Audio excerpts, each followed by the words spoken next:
اللہ تبارک و تعالیٰ کے نزدیک انسان کے لیے سب سے بڑا کمال گناہوں سے بچنا ہے. نیکی کر لینا کمال نہیں ہے. نیکی کرنا تقاضا تو ہے، حکم تو ہے انسان کو، لیکن نیکی ملائکہ اس قدر نیکیاں کرتے ہیں کہ اللہ تبارک و تعالیٰ کو بندے کی نیکیوں سے اس قدر سروکار نہیں ہے جتنا اس کے گناہوں سے بچنے سے سروکار ہے. آج بہت سے بندے ایسے ہیں جو نمازیں بھی پڑھتے ہیں، روزے بھی رکھتے ہیں، زکاتیں بھی دیتے ہیں، حج بھی کرتے نظر آئیں گے، لیکن گناہوں سے بچنے کا اہتمام نہیں ہے. کہیں زبان کا گناہ ہے، کہیں کان کا گناہ ہے، کہیں آنکھوں کا گناہ ہے، کہیں ہاتھ پیر کا گناہ ہے، کہیں سوچ و فکر کا گناہ ہے. گناہوں کی دلدل کے اندر وہ پھنسے ہوئے ہیں. بظاہر نماز بھی پڑھتے ہیں، بظاہر روزہ بھی رکھتے ہیں، بظاہر زکوٰۃ بھی دیتے ہیں اور بظاہر حج کے نعرے بھی لگاتے چلے جاتے ہیں، لیکن گناہوں سے بچنے کا اہتمام نہیں ہے. اس لیے اللہ تبارک و تعالیٰ کے نزدیک بندے کے لیے سب سے بڑا کمال ہے کہ گناہوں سے بچے. اور یہی وجہ ہے کہ آدم علیہ السلام کو جب جنتوں کے اندر آباد کیا تو سب سے پہلا حکم جو دیا وہ یہ دیا، وَلَا تَقْرَبَا هَٰذِهِ الشَّجَرَةَ فَتَكُونَ مِنَ الظَّالِمِينَ. اس درخت کے قریب نہ جانا.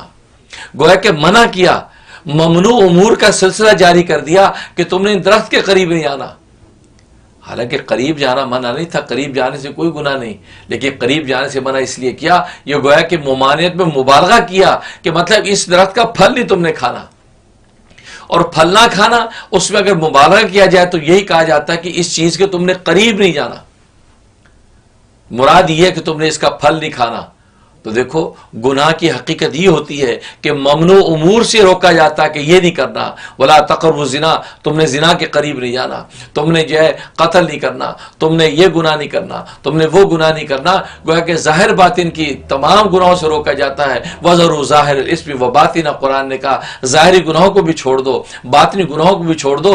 تو گویا کہ انسان کو سب سے بڑا کمال یہ دیا گیا کہ اس کے اندر ایسی ویل پاور پیدا ہو جائے کہ وہ گناہوں سے بچنے والا بن جائے. تو آدم علیہ السلام کا پہلے امتحان ہی یہ لیا گیا کہ آپ کو کہا کہ اس گناہ سے تم نے بچنا ہے. تو معلوم ہے کہ آدم کی گھٹی کے اندر یہ بات ڈال دی گئی کہ کل تیری ذریت جب آئے گی تو دنیا کے اندر اسباب گناہ ہوں گے. اب ان گناہوں سے اگر یہ بچے گا تو یہ میرا مقرب ہو جائے گا، میرا پیارا ہو جائے گا، کیونکہ گناہ سے بچنا آسان نہیں ہے. یہ فطری قوت اس کے اندر موجود ہیں. اس میں قوت ہوائیہ سرکشی کا مادہ ہے، قوت غضبیہ اس میں غصہ اور جلال کی طاقت ہے، اسی طرح قوت شاویہ ہے یعنی شہوت بطنیہ ہے، پیٹ کھانے پینے کا تقاضا ہے، شہوت فرجیہ شرمگاہ کا تقاضا ہے. یہ ساری فطری قوتیں ایسی ہیں جو اس کو مجبور کرتی ہیں کہ کبھی سرکشی کرے، کبھی کسی کی گردن کاٹ دے، کبھی کسی کو ظلم ڈھائے، کبھی حرام لقمہ کھا لے، کبھی حرام مال سے اپنی جنسی خواہش پوری کر لے.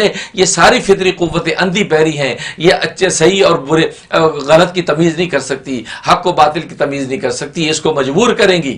اب اللہ تبارک و تعالی فرما رہے ہیں وَذَرُوا ظَاهِرَ الْإِثْمِ وَبَاطِنَهُ، ظاہری اور باطنی گناہوں سے بچ جاؤ.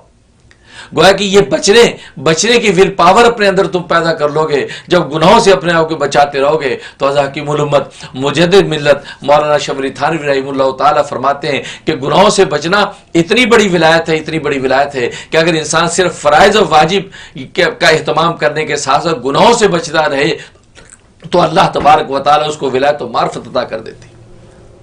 تو گویا کہ ولی بننے کا بڑا آسان راستہ ہے کہ گناہوں سے بچنا کا اہتمام. لیکن آج ہم گناہوں سے بچنے کا اہتمام نہیں کرتے.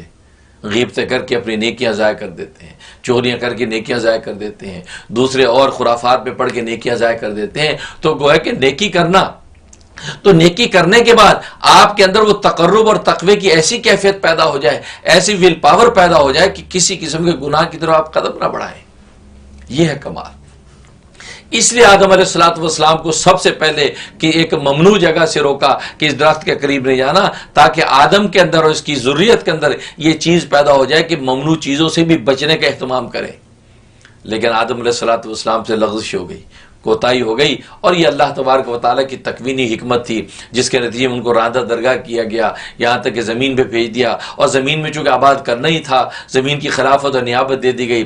اس میں اور انہوں نے اللہ سے توبہ کی اور توبہ کے کلمات اللہ نے خود ان کو مہیا کر دیے. اور انہوں نے کہہ دیا ربنا ظلمنا انفسنا وان لم تغفر لنا وترحمنا لنکونن من الخاسرین. یہ دعا کر لی تو اللہ تبارک و تعالیٰ ان کی توبہ کو قبول کر لیا. تو گویا کہ ابتداء آفرینش میں یہ واقعہ ظاہر کر کے اللہ تبارک و تعالیٰ نے ہم انسانوں کو، آدم کی ذریت کو یہ بات بتا دی کہ گناہ تم سے ہوں گے.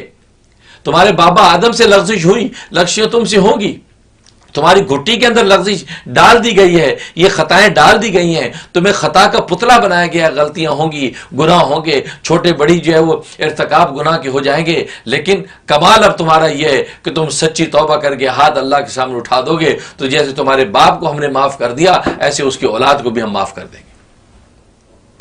تو اس لیے توبہ کا دروازہ یہ اللہ تبارک و تعالیٰ نے کھول رکھا ہے، یہاں تک کہ جب موت کا غرغرہ شروع ہوتا اس وقت تک توبہ کا دروازہ کھلا ہوا ہے۔ اور یہ اللہ کے لطف و عنایت ہے کہ اللہ تبارک و تعالی نے بندوں کے لیے توبہ کے دروازے کھول دیے، کیونکہ کوتاہیاں ہونی ان فطری اور جنسی خواہشوں کے نتیجے میں کوتاہیاں ہوں گی، لیکن توبہ کا دروازہ کھول دیا کہ توبہ کرنا تمہارا کام ہے اور معاف کرنا میرا کام ہے۔ اس ایک حدیث میں فرمایا کہ اے بندو تم گناہ کرتے کرتے تو تھک سکتے ہو، لیکن میں تمہاری توبہ قبول کرتے کرتے نہیں تھکوں گا۔ میسج ٹی وی کے چینل کو سبسکرائب کیجیے اور امن کے پیغام کو پھیلانے میں ہماری مدد کیجیے۔ ویڈیو کے نیچے سبسکرائب کے بٹن پر کلک کریں اور میسج ٹی وی چینل کے سبسکرائبر بنیں۔ سبسکرائب کرنے کے بعد بیل کے آئیکن پہ کلک کیجیے تاکہ ہر نئی ویڈیو کی نوٹیفیکیشن براہ راست آپ کو مل جائے۔ اس ویڈیو کو تھمز اپ کا بٹن دبا کر لائک کیجیے اور اپنی فیس بک وال اور ٹویٹر پر شیئر کیجیے۔ آپ کا اپنا میسج ٹی وی۔